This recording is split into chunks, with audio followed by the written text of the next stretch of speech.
En el día de hoy vamos a seguir hablando de propósitos y vamos a seguir en este tema hasta que el Espíritu Santo nos guíe, hasta donde el Espíritu Santo nos lleve, porque es algo que a mí me apasiona mucho, el propósito, el saber, el poder entender que Dios tiene un propósito con cada uno de nosotros, que Dios, siendo el grande, el poderoso, el creador de todo lo que vemos, pueda tener esa humildad de tenernos a nosotros en cuenta para algo, que nos haya creado a nosotros para algo. Y es muy emocionante el poder descubrir, el poder saber, el poder investigar, el poder conocer cuál es ese propósito que Dios hizo para nosotros, para qué fue que Dios nos creó a cada uno de nosotros. Y es la palabra de Dios la única voz, la única autoridad. Es la palabra de Dios la que nos enseña, la que nos da esa sabiduría, la que trae esa sabiduría a nuestras vidas, a nuestros corazones, la que nos da ese entendimiento y ese crecimiento en el Señor de cómo nosotros podemos conocer ese propósito, cómo nosotros podemos acercarnos día a día a ese propósito. Todos nosotros, los seres humanos sin excepción, y aún más nosotros, su iglesia, que nosotros sepamos también que tenemos un propósito, porque muchas veces pensamos que el ser hijos es simplemente ir a la iglesia y estudiar la palabra de Dios, pero vamos a conocer hoy por la palabra que es mucho más que eso. Y vamos a estar meditando en esta hermosa palabra que está en Lucas 15, a partir del versículo 11 dice la hermosa palabra del Señor, es Cristo hablando, dice, parábola del hijo pródigo. También dijo, un hombre tenía dos hijos, y el menor de ellos dijo a su padre, Padre, dame la parte de los bienes que me corresponden, y les repartió los bienes. Muchos días después, juntándolo todo, el hijo menor se fue lejos a una provincia apartada, y allí desperdició sus bienes viviendo perdidamente. Y cuando todo lo hubo malgastado, vino una gran hambre en aquella provincia y comenzó a faltarle. Y fue y se arrimó a uno de los ciudadanos de aquella tierra, el cual le envió a su hacienda para que apacentase cerdos. Y deseaba llenar su vientre de las algarrobas que comían los cerdos, pero nadie le daba. Y volviendo en sí, dijo, ¿cuántos jornaleros en casa de mi padre tienen abundancia de pan y yo aquí perezco de hambre? Me levantaré e iré a mi padre y le diré, Padre, he pecado contra el cielo y contra ti. Ya no soy digno de ser llamado tu hijo. Hazme como uno de tus jornaleros. Y levantándose vino a su padre, y cuando aún estaba lejos, lo vio su padre, y fue movido a misericordia. Y corrió y se echó sobre su cuello y lo besó. Y el hijo, y le dijo, perdón, y le dijo, Padre, he pecado contra el cielo y contra ti, y ya no soy digno de ser llamado tu hijo. Pero el padre dijo a sus siervos, sacad el mejor vestido y vestidle, y poned un anillo en su mano, y sacando y calzado en sus pies, perdón. Y traed el becerro gordo y matadlo, y comamos y hagamos fiesta, porque este mi hijo muerto era y ha revivido. Se había perdido y es hallado. Y comenzaron a regocijarse. Y su hijo mayor estaba en el campo. Y cuando vino y llegó cerca de él,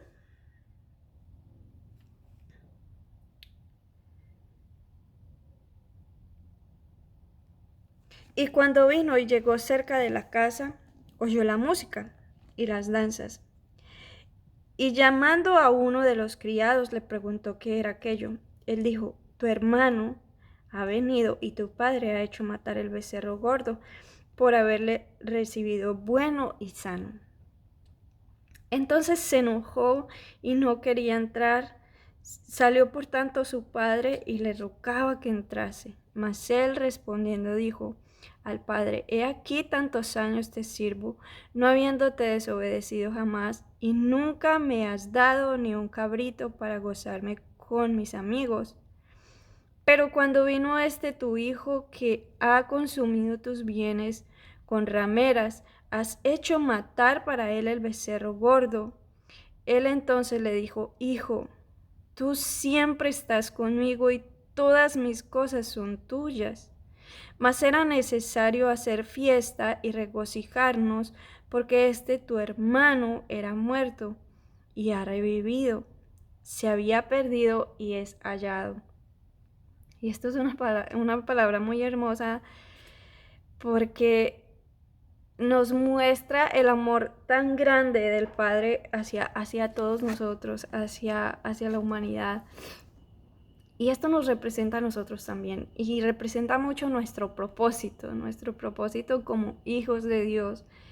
Y es que nosotros muchas veces, como el hijo pródigo, por no conocer el propósito de Dios o no estar interesados en conocer el propósito de Dios para nuestras vidas, muchas veces estamos como el hijo pródigo, queriendo llenar nuestra vida con las obras, llenar nuestra vida con lo que comen los cerdos, como dice esta parábola, que el hijo pródigo deseaba llenar su vientre de los algarrobos que comían los cerdos. Y muchas veces en nuestro propósito diario, en nuestra vida, nosotros estamos como tratando de hacer eso, y muchas veces hacemos eso, llenamos nuestra vida con las obras, o estamos como en una lucha constante queriendo que algo sea o que algo funcione, y forzando muchas veces las cosas. Pero es importante que nosotros sepamos que Dios tiene un lugar para cada uno de nosotros, y que Dios tiene un propósito para cada uno de nosotros. Y es que dice la palabra hermosa de Dios, dice en Génesis, cuando Dios creó al hombre, dice: hagamos al hombre conforme a nuestra imagen, conforme a nuestra semejanza. Y cuando nosotros seguimos leyendo, vemos cómo por causa del pecado, por causa de la desobediencia, esa imagen de Dios fue quitada de nosotros, fue borrada de nosotros, fue distorsionada, fue quitada. Pero entonces el Señor, el Padre, envió a su Hijo, a su único, a su unigénito, al Santo, a pagar por cada uno de nosotros, para poder que esa imagen de Dios vuelva a restaurarse en cada uno de nosotros. Ese es el principal propósito de Dios para nuestras vidas, que nosotros volvamos a ser conformados a su imagen, conformados a su semejanza. Y algunas veces nosotros llegamos a pensar que somos hijos por ir a la iglesia, o que somos hijos por no faltar a una clase o no faltar a eventos de la iglesia, pero nos olvidamos del propósito, del ser conformados a la imagen de Dios, de ser conformados a la imagen del Padre, y nos olvidamos de buscar eso, de entender, de tener entendimiento, de poder encontrar ese camino de que esa imagen del Padre sea formada en nosotros. ¿Y por qué lo digo? Porque vemos cómo el hijo mayor estaba en la casa, nunca desobedeció, siempre estaba, pero vemos que no estaba conformado a la imagen del Padre. Vemos que no se parecía al Padre, porque el Padre dice que, movido a misericordia, vio a su hijo a lo lejos. Quiere decir, estaba esperándolo, estaba anhelando que él volviera, estaba preocupado porque su hijo estuviera bien, porque vemos que dice que lo vio a lo lejos y salió corriendo y lo abrazó. Pero el hijo no. El hijo no solo no lo esperaba, no solo no parece que no quería que volviera, sino que no se parecía al Padre en cuanto a la misericordia, no se parecía al Padre en cuanto a ser perdonador, a ser bueno, a no mirar lo que hizo, a no mirar eso, sino que vemos una imagen totalmente distorsionada del Padre. Y lo podemos ver también en lo natural, como a veces los hijos heredan a veces herencias, valga la redundancia, muy grandes de sus padres, pero nunca se interesaron en estar con ellos y aprender y saber cómo era el negocio, cómo se hacía, cómo se trabajaba. Entonces, en el momento que reciben una herencia, la despilfarran, la pierden, no saben hacer los negocios, no saben hacer los movimientos y acaban en cuestión de meses con una herencia de años. Y es por eso, porque pocos se interesaron en conocer al Padre, en cómo trabajaba el Padre, en cómo hacía el Padre, en aprender del Padre. Y esto pasó con el hijo mayor, que estando con el Padre, su imagen, la imagen del Padre no estaba siendo conformada en él. Y muchas veces también dicen que nosotros terminamos, incluso entre los esposos, que los esposos terminamos pareciéndonos mucho el uno al otro. Y es por tanto compartir, es por tanto hablar, que muchas veces hasta terminamos teniendo como los mismos dichos o las mismas palabras. Lo mismo pasa cuando nosotros estamos con el Padre. Y algo que nos deja una enseñanza muy grande en la palabra del Señor es que Cristo mismo decía que Él hacía todo lo que veía hacer al Padre. Él todo lo que hacía lo escuchaba del Padre, todo lo que hacía lo veía hacer al Padre. Vemos como cada decisión que Él tomaba siempre ponía al Padre al frente. Siempre estaba diciendo Padre, Padre, Padre, siempre estaba ahí. Que el Padre le dijera cuál es la decisión para él tomarla. Lo vemos cuando tenía que elegir a los 12, lo vemos cuando él va y le dice, Padre, si es posible, pasa de mí esta copa, pero no sea mi voluntad, sino la tuya. Y es el gran ejemplo, por eso él dice que debemos seguir sus pisadas, porque si nosotros somos hijos, debemos saber en qué posición estamos en este momento con nuestro propósito, con ese propósito de que la imagen de Dios sea conformada nuevamente en nosotros como lo fue en el principio.